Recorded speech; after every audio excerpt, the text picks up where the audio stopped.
Hello student, स्वागत है आप सभी का हमारे इस यूट्यूब चैनल मंथन पर #सिग्रियाल कुमार लेक्चर्स। तो जैसा कि आप जानते हैं कि हम लोग केमिस्ट्री क्लास 12 के लिए PYQ का विशेष संग्रह लाए हैं, जिसमें आज हम लोग केमिकल काइनेटिक्स से रिलेटेड जितने भी MCQ पूछे गए हैं बिहार बोर्ड के द्वारा या आने वाले समय में पूछे जाएंगे, उन सभी का डिटेल सोल्यूशन देखने जा रहे हैं। तो शुरुआत करते हैं हम लोग पहला क्वेश्चन से।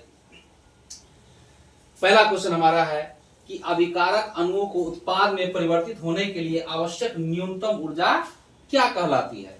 देखिए, इसको हम दूसरे शब्दों में भी कह सकते हैं कि किसी अभिकारक द्वारा सक्रिय जटिल बनाने के लिए जितनी ऊर्जा की आवश्यकता होती है उसको हम लोग क्या कहते हैं, सक्रियण ऊर्जा। क्या कहते हैं? Activation energy.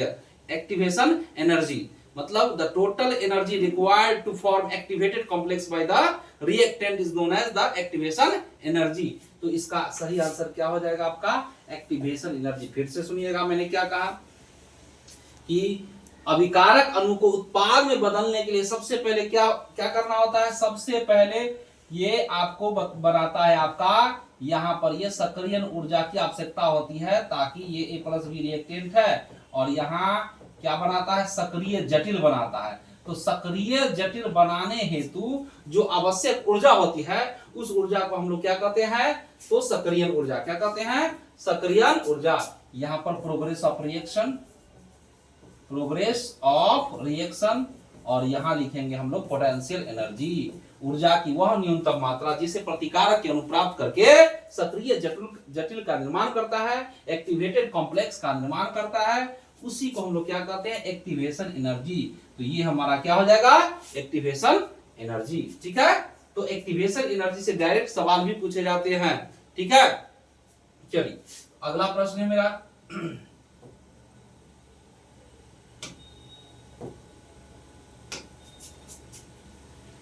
अगला प्रश्न है, अर्ध आयुकाल अभिकारक की सांद्रता से स्वतंत्र है।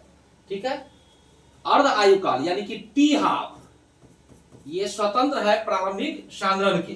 ठीक है, और N2 गैस का आयतन 10 मिनट के बाद 10 लीटर एवं प्रतिक्रिया की संपूर्णता पर 100 लीटर हो जाता है, तो प्रतिक्रिया का दर प्रति मिनट इकाई में क्या होगा? ये स्पष्ट है कि half life period is independent of reactant. ठीक है, यानी कि हाफ लाइफ पीरियड जो है वो प्रतिकारक के सांद्रण पर निर्भर नहीं करता है। तो इससे स्पष्ट है कि ये रिएक्शन कौन सा रिएक्शन है? फर्स्ट ऑर्डर रिएक्शन है। फर्स्ट ऑर्डर रिएक्शन का जो T½ होता है यानी कि अर्धायु होता है, वो आरंभिक सांद्रण पर, प्रतिकारक के आरंभिक सांद्रण पर निर्भर नहीं करता है। तो इसीलिए ये प्रथम कोटि अभिक्रिया है। ठीक है, उसमें कहा गया है कि N2 गैस का आयतन 10 मिनट के बाद, यानी कि T1 बराबर अगर 0 है तो T2 बराबर कितना? 10 मिनट। 10 मिनट के बाद 10 लीटर एवं प्रतिक्रिया की संपूर्णता पर 100 लीटर हो जाता है। तो ये हमारा क्या हो गया? VT। अभिक्रिया जैसे ही समाप्त हो जाता है तो आयतन VT होता है। ठीक है, और ये हो गया आपका क्या? V0। तो हम जानते हैं प्रथम कोटि अभिक्रिया से, प्रथम कोटि अभिक्रिया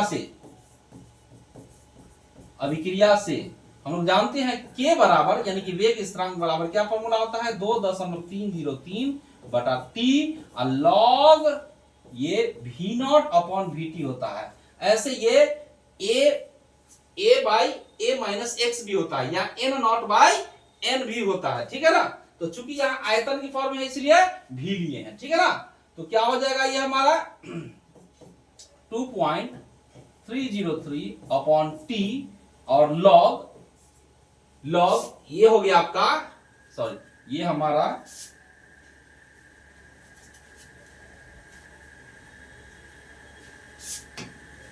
हमारा क्या हो गया? ये V0 और ये क्या हो गया हमारा? VT।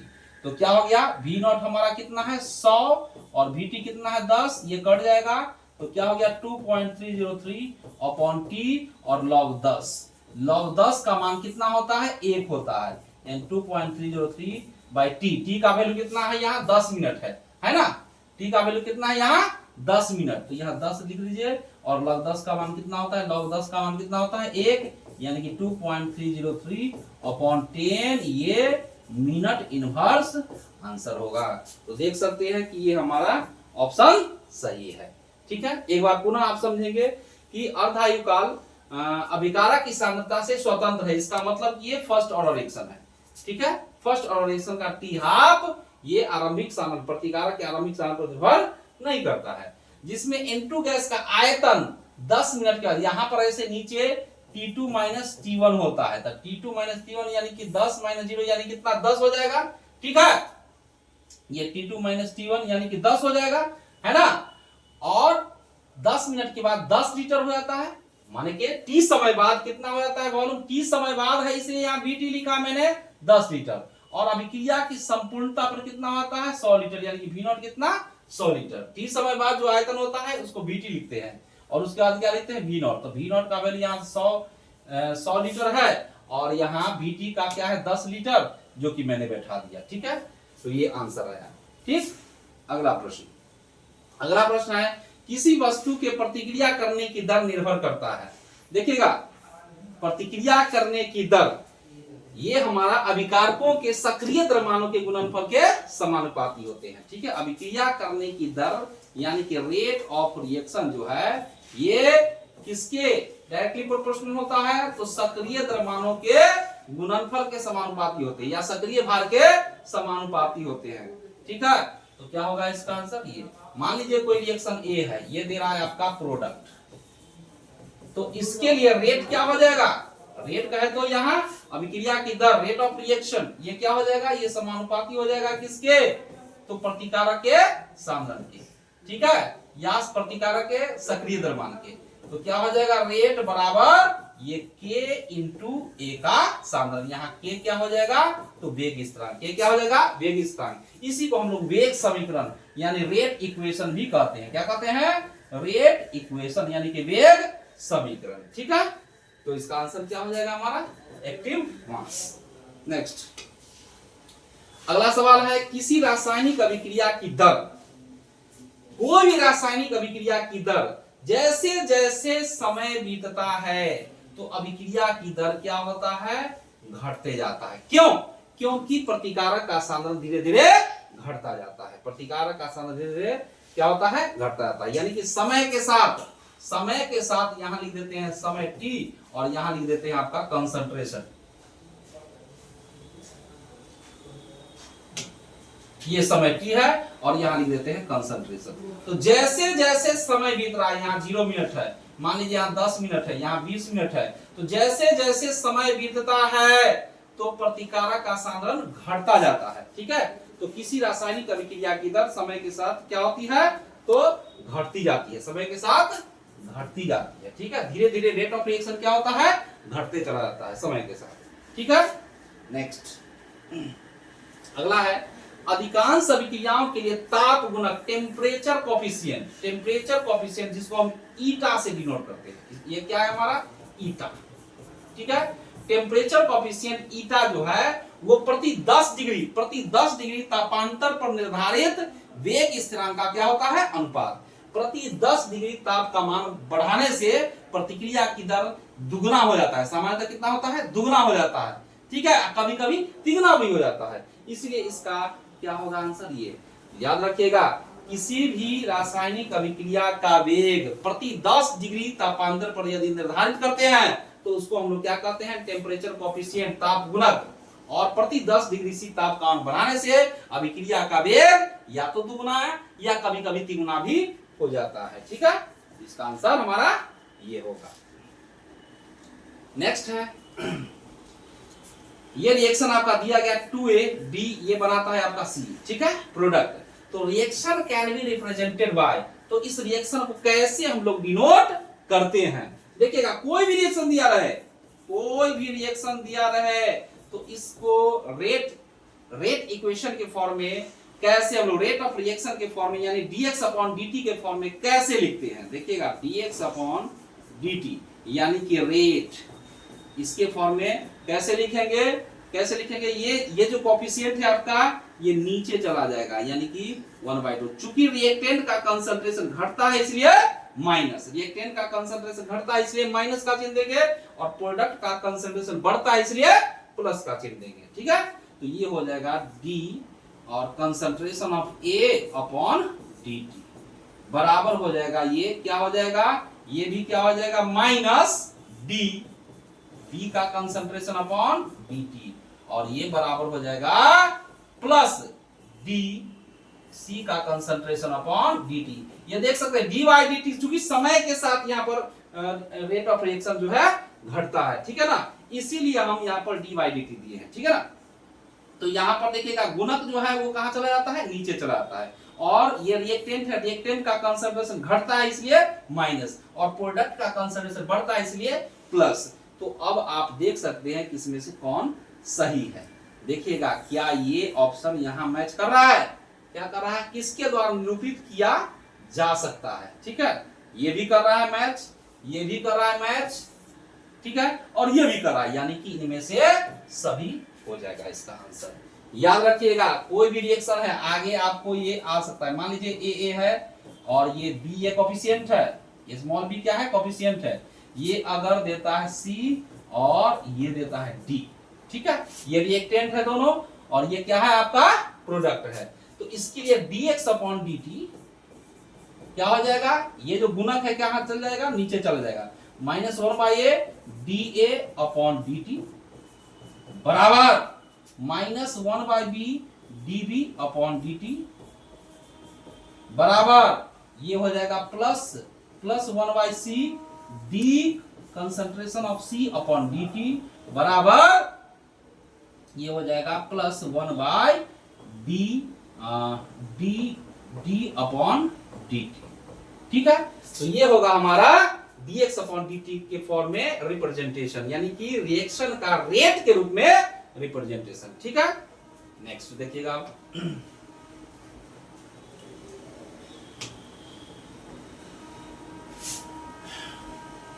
अगला सवाल है हमारा, किसी रासायनिक अभिक्रिया का वेग स्थिरांक निम्नलिखित में से किस पर निर्भर करता है, the rate constant of a chemical reaction depends upon which of the following, ठीक है, किस पर डिपेंड करता है।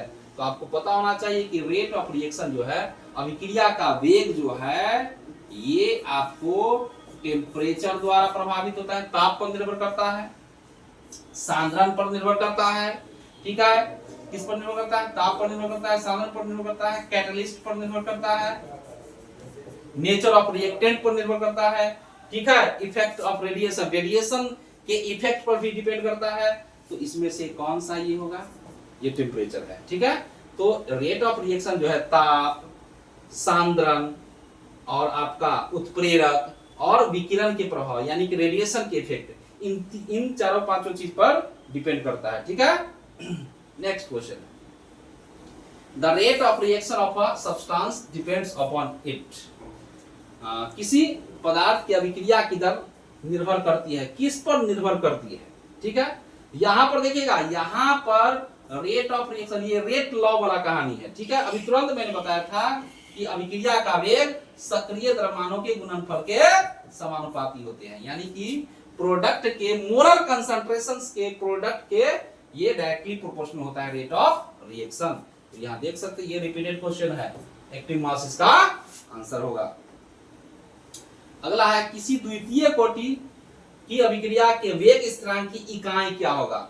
देखिए मैंने पिछले क्लास में भी जब 2009 का लेक्चर मैंने आपको बताया था, तो उसमें मैंने आपको बताया था कि रेट ऑफ रिएक्शन, कोई भी रेट ऑफ कोई भी ऑर्डर ऑफ रिएक्शन हो, कोई भी कोटि का अभिक्रिया हो, उसके लिए आप वेग स्थिरांक की इकाई यूनिट ऑफ के बहुत आसानी से कैसे निकालते हैं, मोल बटे लीटर के power 1 minus n second inverse, ये फॉर्मूला से, या इसी को हम लिखेंगे mole litre inverse to the power 1 minus n और सेकेंड इनवर्स।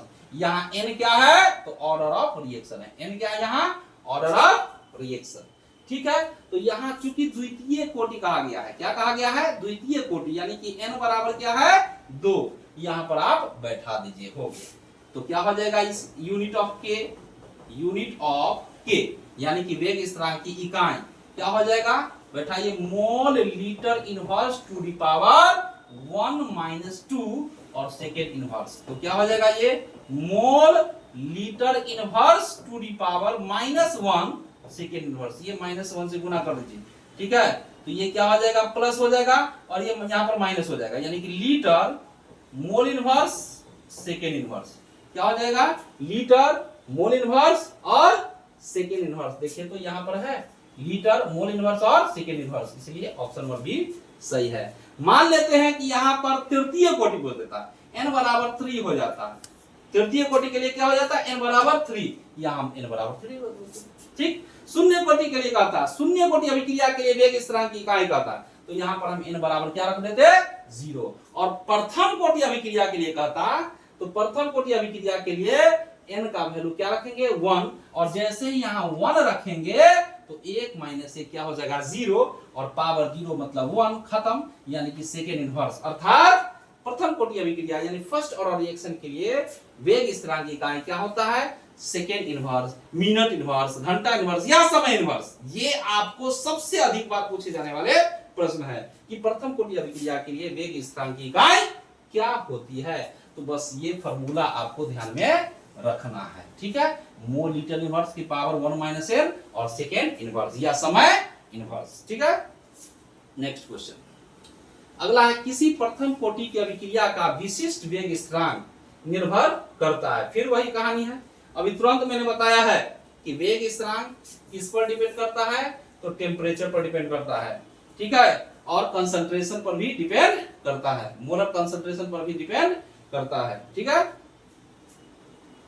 नेक्स्ट, निम्नलिखित में कौन अभिक्रिया के वेग पर ताप के प्रभाव को व्यक्त करता है। देखिए रेट ऑफ रिएक्शन और टेम्परेचर में रिलेशन दिखाने के लिए आर्हेनियस साहब ने एक इक्वेशन दिया जिसको हम लोग क्या कहते हैं, आर्हेनियस इक्वेशन। ये इक्वेशन क्या होता है, k बराबर a into e to the power minus E A upon R, ठीक है। ये e क्या है, यहाँ पर एक्सपोनेंशियल है, ठीक है, और a यहाँ पर क्या है, फ्रीक्वेंसी फैक्टर है, यानी कि आवृत्ति गुणक है, ठीक है, और ये सक्रियण ऊर्जा अंश है। ये क्या है आपका, सक्रियण ऊर्जा अंश, ठीक है। तो ये हमारा क्या है, आर्हेनियस इक्वेशन।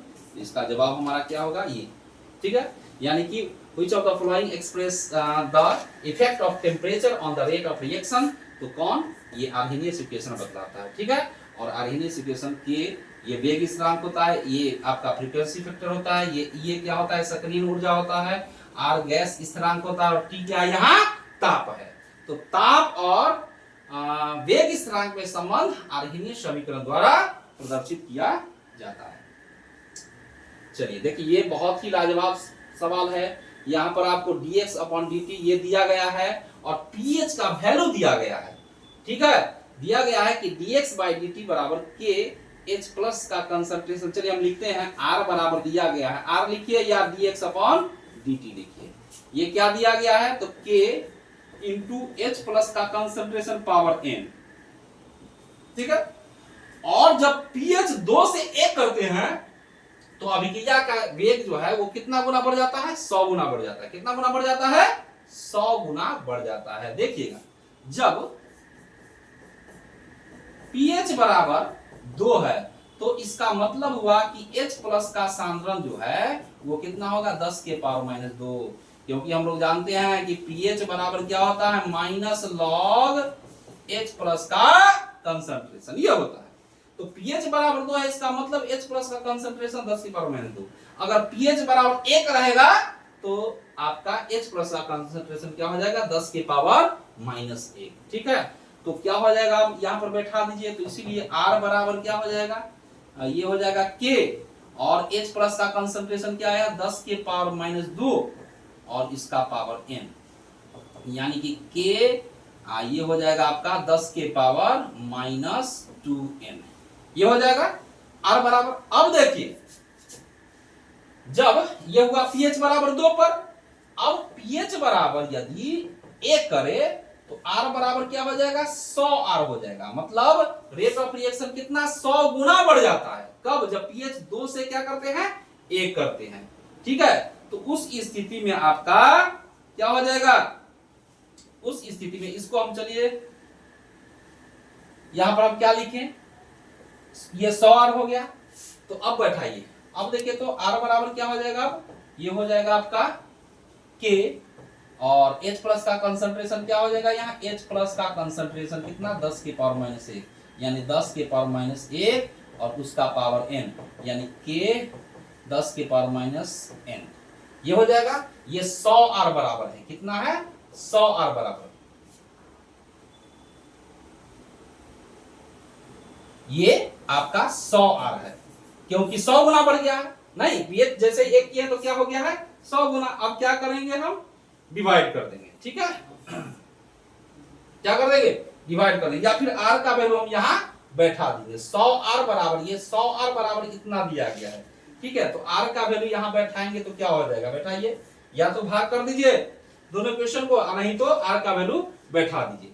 तो उस परिस्थिति में क्या हो जाएगा, देखिएगा, ये हो जाएगा, ये इक्वेशन 1 करिए और ये इक्वेशन आपका 2 करिए, तो क्या हो जाएगा R बाई ये 100 R हो जाएगा बराबर ये इतना K इंटू 10 के पावर माइनस 2n बाई ये हो जाएगा K इंटू 10 के पावर माइनस n, है ना।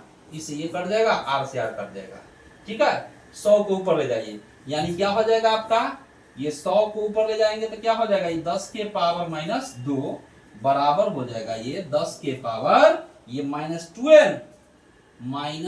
2n और ये हो जाएगा माइनस और फिर माइनस n, यानी क्या हो जाएगा, ये 10 के पावर माइनस 2 बराबर 10 के power minus 2n minus minus plus n हो जाएगा, यानी कि ये हो जाएगा आपका 10 के पावर माइनस 2 बराबर 10 के पावर ये हो जाएगा माइनस 2n और n यानी कि माइनस n। आधार यहाँ पर देख लीजिए, आधार समान है तो घात भी समान हो जाएगा, इसीलिए माइनस n बराबर क्या हो जाएगा, माइनस 2, माइनस से माइनस कर जाएगा, यानी कि n बराबर क्या हो जाएगा 2, अर्थात ये द्वितीय कोटि की अभिक्रिया होगी। ये आपका 2018 का पूछा गया क्वेश्चन है, जो कि बहुत ही बेहतरीन क्वेश्चन है, ठीक है। ये क्वेश्चन आपको मेन में भी आया हुआ है, ठीक। अगला सवाल, किसी अभिक्रिया का वेग निम्नांकित प्रकार से व्यक्त होता है, ये दिया गया है। तो इस अभिक्रिया की कोटि देखिएगा, ऑर्डर, अगर आपको रेट दिया रहे, रेट बराबर आपको कुछ भी दिया रहे, मान लीजिए a के पावर a और b के पावर मान लीजिए b हो, तो ऑर्डर ऑफ रिएक्शन क्या होगा, ये दोनों क्या हो जाएगा, जोड़ जाएगा, यानी a प्लस b हो जाएगा, यानी पावर का सम, जो कंसंट्रेशन टर्म है, जो कंसंट्रेटेड टर्म है, उसके पावर का सम यानी कि घातों का योग क्या होगा आपका, ऑर्डर ऑफ रिएक्शन। इसका पावर कितना है 2 और इसका पावर कितना है 1, यानी कि 2 प्लस 1 यानी कितना होगा, तृतीय कोटि की अभिक्रिया होगी। क्या करना है, ऑर्डर ऑफ रिएक्शन निकालने के लिए, जब आपको रेट इक्वेशन दिया रहे तो कुछ नहीं, पावर जो भी रहे उसको जोड़ देना है, ये हमारा ऑर्डर ऑफ रिएक्शन होता है, ठीक है। नेक्स्ट, ये डायरेक्ट आपका शून्य कोटि अभिक्रिया का उदाहरण है, देखिएगा, जीरो ऑर्डर रिएक्शन का example, zero order reaction, zero order reaction को हम लोग कैसे व्यक्त करेंगे, तो R बराबर K A के पावर 0 या R बराबर K A के पावर 0 और B का पावर 0। मान लीजिए दो रिएक्टेंट है तो कोटि क्या हो जाएगा 0 प्लस 0 यानी कि क्या हो जाएगा 0।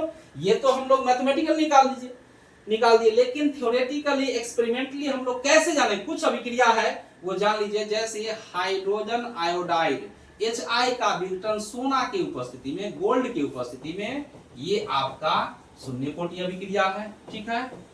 दूसरा देखिएगा, अमोनिया का विघटन Pt के उपस्थिति में, ये भी आपका शून्य कोटि अभिक्रिया है। कुछ ही रिएक्शन है, ज्यादा रिएक्शन नहीं है, ठीक है। 3-4 रिएक्शन मैं आपको बतला देता हूं। H2 और Cl2 जब सनलाइट के प्रेजेंस में रिएक्शन करता है तो ये आपका HCl बनाता है, हाइड्रोजन क्लोराइड बनाता है, तो इसमें भी आपका ये तीनों अभिक्रिया आपका क्या है, जीरो ऑर्डर रिएक्शन है, मतलब ये होगा, ठीक है। कोटि ये होगा, शून्य होगा।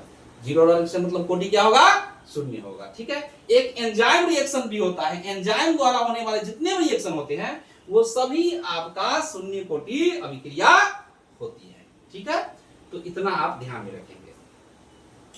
नेक्स्ट है, प्रथम कोटि की अभिक्रिया के लिए अर्धायु, अभी तुरंत मैंने बताया था टी हाफ, ये क्या होता है 0.693 बाई के।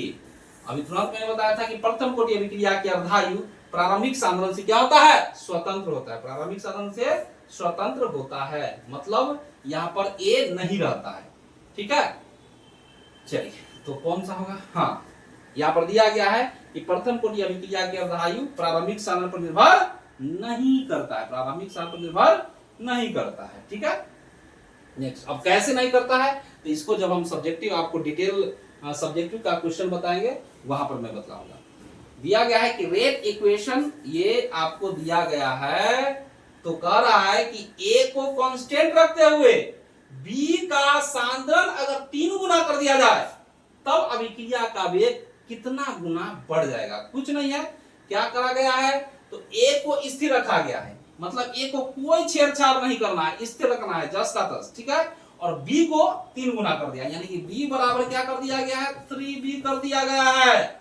तो बैठाइए, तो अब जो है आर बराबर क्या हो जाएगा के, ए का सांद्रण और यहां पर रख दीजिए आप 3b का सांद्रण पावर 2 और 3 का स्क्वायर कितना 9, इधर निकाल दीजिए, ये r1, ये नया वेग हो जाएगा, ये r था, ये r बराबर था, ये r बराबर था, ये r1 नया वेग, नया वेग क्या हो जाएगा आपका k इंटू ए का सांद्रण और ये हो जाएगा b का सांद्रण पावर 2, 3 का स्क्वायर यहाँ 9 लिख दिया मैंने, यानी कि 9 गुना ये आपका क्या है r है, यानी कि अभिक्रिया का वेग कितना गुना बढ़ जाएगा तो 9 गुना बढ़ जाएगा। कितना गुना बढ़ जाएगा 9 गुना बढ़ जाएगा। ठीक है, अगला सवाल ठीक वैसे ही है, यहां पर पूछ रहा है, दिया गया है आपको dx/dt, ये हाफ है, ये भी क्या है पावर में हाफ है, जोड़ दीजिए, यही तो आपका क्या हो गया कोटि हो गया, क्या हो गया कोटि। ठीक है, पहले भी मैंने अभी बतलाया था। फिर से यहां पर दिया गया है कि तनु NaOH की उपस्थिति में इथाइल एसीटेट का जल अपघटन किस प्रकार की अभिक्रिया होती है। देखिएगा, ये आपका एग्जांपल है स्यूडो फर्स्ट ऑर्डर रिएक्शन से। किससे उदाहरण है ये स्यूडो फर्स्ट ऑर्डर रिएक्शन से। तो चूंकि यहां पर NaOH है, ध्यान दीजिएगा, ethyl acetate, ethyl acetate, ethyl acetate यानी कि CH3COO, इसको यदि जल अपघटन मतलब जल के साथ अभिक्रिया कराएंगे अम्ल के उपस्थिति में, CH3COOH और C2H5OH इथेनॉल बनता है। नहीं, ये आपका एस्टरीकरण का उल्टा है, एस्टर का जल अपघटन है, तो इसमें H2O का सांद्रण नहीं बदलता है, अतः अभिक्रिया का वेग सिर्फ और सिर्फ इथाइल एसीटेट के कंसंट्रेशन पर ही डिपेंड करता है। तब यहां पर R जो होगा वो K इंटू CH3COO C2H5 इसके कंसंट्रेशन पर डिपेंड करेगा, लेकिन जल के कंसंट्रेशन पर डिपेंड नहीं करेगा, क्योंकि सॉल्वेंट है, सॉल्वेंट की मात्रा यहां बदलता नहीं है, नियत रहता है। तो इस स्थिति में कोटि यानी कि n 1 + 0 यानी कि 1 होगा, 1 + 0 यानी कि क्या होगा 1 होगा। लेकिन अभिक्रिया में चूंकि NaOH दिया गया है, क्या दिया गया है NaOH, अगर यहाँ NaOH रख देते हैं NaOH तो उस स्थिति में यहाँ पर कहानी बदलेगा, और कहानी बदलेगा तो स्वाभाविक सी बात है कि ये चूंकि ये जल तो है नहीं, NaOH है, तो NaOH का सांद्रण थोड़ा सा बदलेगा, अर्थात यहाँ जब लिखेंगे तो NaOH के सांद्रण के पावर में क्या लिखेंगे 1 लिखेंगे, तब यहाँ 1 और 1 क्या हो जाएगा द्वितीय कोटि की अभिक्रिया हो जाएगी। ठीक है, तो याद रहे, अगर यहाँ जल रहता, ये नहीं रहता, अम्ल की उपस्थिति में जल अपघटन होता तब प्रथम कोटि अभिक्रिया था, लेकिन क्षार की उपस्थिति में NaOH की उपस्थिति में हुआ, इसलिए यह द्वितीय कोटि अभिक्रिया होगी। नेक्स्ट फिर से वही क्वेश्चन है, यहाँ पर पावर 1 है, यहाँ क्या है n है, कोटि पूछ रहा था, 1 + n हो जाएगा, क्या हो जाएगा 1 + n या n + 1। नेक्स्ट है, अभी तुरंत मैंने बताया है, ये रिएक्शन आपको दिया गया है प्रोडक्ट, तो कहता है -dA/dt किसके बराबर होगा। चलिए पहले मैं इसको dx/dt के फॉर्म में लिखूं, ये क्या हो जाएगा -1/a dA/dt बराबर, ये क्या हो जाएगा -1/b dB/dt, ये ना होगा। तो अब कह रहा है dA/dt किसके बराबर होगा, तो -dA/dt, इसको ऐसे ही छोड़ दें तो ये a इधर चला जाएगा, तो क्या हो जाएगा -a/b dB/dt, ये ना हो जाएगा। ये a इधर चला जाएगा, क्रॉस मल्टीप्लीकेशन हो जाएगा ना, तो कौन हो जाएगा ऑप्शन देख लीजिएगा, माइनस ए बाई बी और D B upon D T. यहां पर देखिएगा ये यहां पर लिखा minus A by B D B upon D T. ठीक है, चलिए नेक्स्ट क्वेश्चन है radio active decomposition. Radio active D के जितना भी रेडियो एक्टिव रिएक्शन अभिक्रिया होती है वो सभी आपका फर्स्ट ऑर्डर रिएक्शन होता है, फर्स्ट ऑर्डर रिएक्शन होता है। अभी मैंने तुरंत बताया था एंजाइम वाला रिएक्शन जितना भी होगा वो शून्य कोटि अभिक्रिया है, और रेडियो एक्टिव डीकम्पोजिशन जितना भी होगा जिससे अल्फा बीटा गामा निकलती है वो सभी आपका रेडियो, ये सभी आपका फर्स्ट ऑर्डर रिएक्शन का एग्जांपल है। ठीक, एक शून्य कोटि अभिक्रिया A प्लस बी सी के लिए दर क्या होगा? अभी तुरंत मैंने बताया था कि रेट बराबर K इंटू A का कंसंट्रेशन 0 और B का कंसंट्रेशन 0, तब ना कोटि जो है आपका 0 प्लस 0 यानी कि शून्य होगा, अर्थात ये होगा। अगला है किस कोटि की अभिक्रिया के लिए वेग तथा वेग स्थिरांक की इकाई समान होती है? माने वेग यानी कि रेट बराबर के किस रिएक्शन में होगा? तो अभी तुरंत मैंने बताया था कि रेट बराबर के इंटू ए के पावर 0 या बी के पावर 0, ये भी लिख दीजिए। तो उस स्थिति में क्या हो जाएगा, रेट बराबर के और ए के पावर 0 1 और बी के पावर 0, ये भी क्या हो जाएगा 1 यानी कि के। अतः शून्य कोटि की अभिक्रिया के लिए, शून्य कोटि की अभिक्रिया के लिए अभिक्रिया का वेग और वेग स्थिरांक दोनों आपस में क्या होते हैं, बराबर होगा। यहाँ शून्य होगा तब ना पावर, ये पावर 0 है तब ना 1 हो जाएगा। नेक्स्ट है प्रथम कोटि अभिक्रिया के लिए अर्धायु का मान क्या होता है? ये तो अभी तुरंत बताएं, रिपीट हो गया नहीं। P यहाँ बराबर 0.693 बाई के, यहाँ के क्या है, वेग स्थिरांक। ठीक है, अगला देखिएगा, हो गया ना।